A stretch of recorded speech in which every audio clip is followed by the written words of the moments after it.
My dear friends, आज का class एक टीचर के बारे में होगा। जी हाँ, एक ऐसे टीचर जो गांव के स्कूल में पढ़ाते हैं, उसी के बारे में आज का अध्ययन, आज का स्टडी होगा। ए विलेज स्कूल टीचर के बारे में देखते हैं। A village school master lives in a village. एक गांव के स्कूल में एक गांव के ही शिक्षक होते हैं। ए विलेज स्कूल, एक गांव के स्कूल में master lives in a village, वहाँ के शिक्षक उस गांव में रहते हैं, निवास करते हैं। He lives a village life, वे गांव के जीवन यापन करते हैं। जैसा गांव में लोगों का रहन सहन होता है, वैसे उनका भी होता है। He teach his little school, little school, वे अपने छोटे विद्यालय में पढ़ाते हैं। He has practical knowledge of child psychology.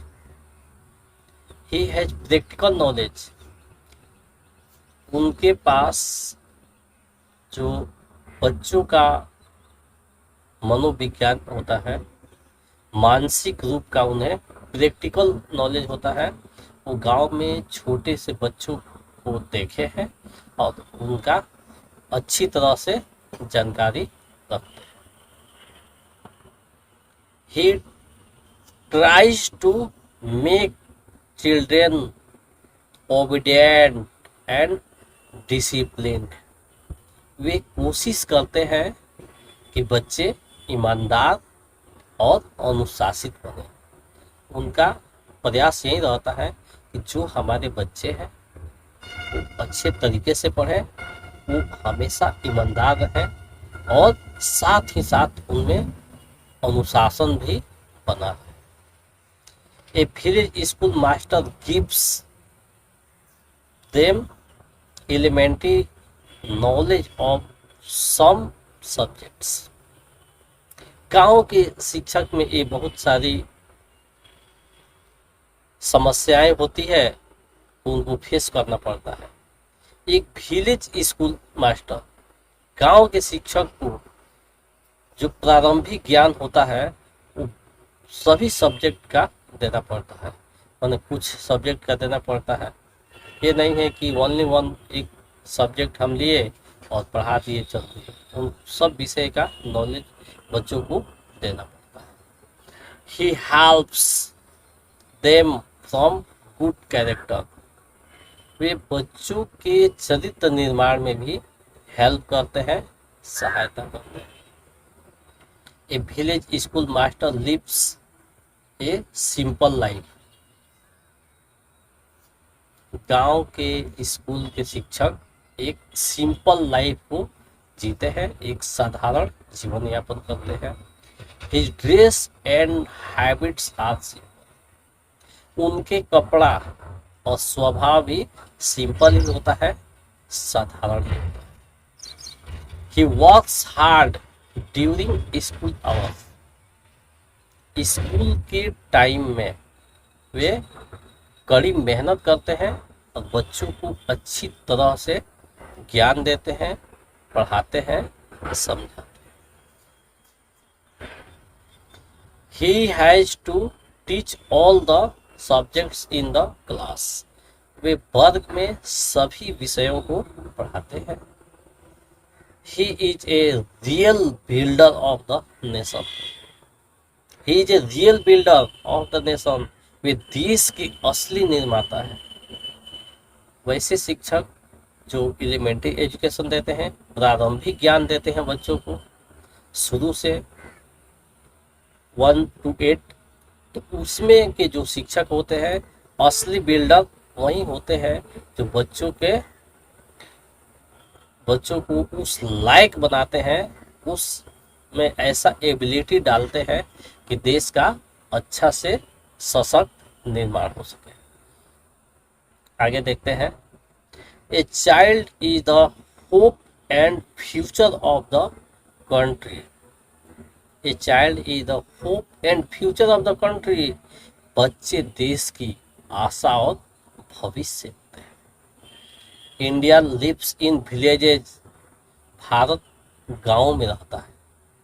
तात्पर्य, भारत देश में अधिकांश गांवें हैं और गांवों से मिलकर भारत देश बना है। तो इसलिए हम बोल सकते हैं कि इंडिया लिव्स इन विलेजेस। भारत गांव में रहता है। He does not get all facilities there. वहाँ पर उन्हें सभी तरह की सुविधाएं नहीं मिलती है। वहाँ के जो शिक्षक होते हैं, जो सुविधाएं चाहिए था, अवेलेबल होना चाहिए था, वो नहीं होता है। गर्मी, वर्षा, जाड़ा, हर ऋतु को झेलते हुए वो बच्चों को अपनी मेहनत से वैसा निर्माण करते हैं और ज्ञान देते हैं, परिस्थितियों से लड़ते हुए।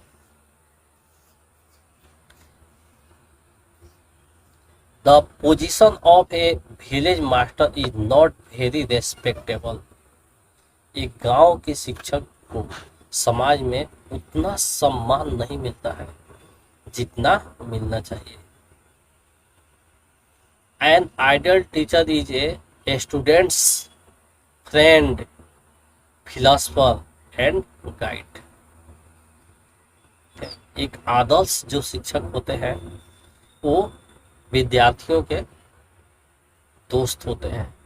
अच्छे शिक्षक की पहचान है, बता रहा है, an ideal teacher is a students friend, philosopher and guide. एक अच्छे शिक्षक की पहचान है, एक आदर्श शिक्षक की पहचान है, वो विद्यार्थी को दोस्त की तरह समझते हैं, एक दार्शनिक की तरह होते हैं और एक मार्गदर्शक की तरह होते हैं।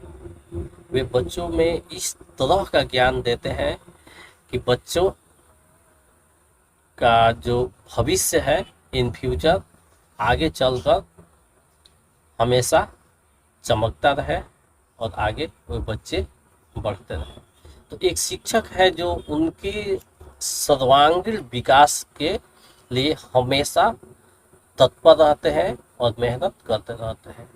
तो इस प्रकार से आज के एक छोटे से वीडियो में एक विलेज स्कूल मास्टर के बारे में हम लोग सीखे और देखे, तो हमें स्पष्ट हुआ कि एक गांव में पढ़ाने वाले शिक्षक और वो भी एलिमेंट्री एजुकेशन वाले कितना तकल्लुफ का सामना करते हुए भी हर मौसम से लड़ते हुए बच्चों को ज्ञान देते हैं। तो आज का वीडियो इतना ही ओवर किया जाता है। हम लोग मिलते हैं एक न्यू डेज में एक नए क्लास के साथ। तब तक के लिए देखते रहिए, पढ़ते रहिए। और ये ऐसा टॉपिक है जो स्पोकन में भी यूज हो सकता है और रिटेन में इसको ट्रांसलेशन के रूप में Hindi to English, English to Hindi हम लोग कर सकते हैं और स्पीच में भी बोल सकते हैं। एज यू लाइक, जिस तरह आप यूज करना चाहे यूज कर सकते हैं। That's all.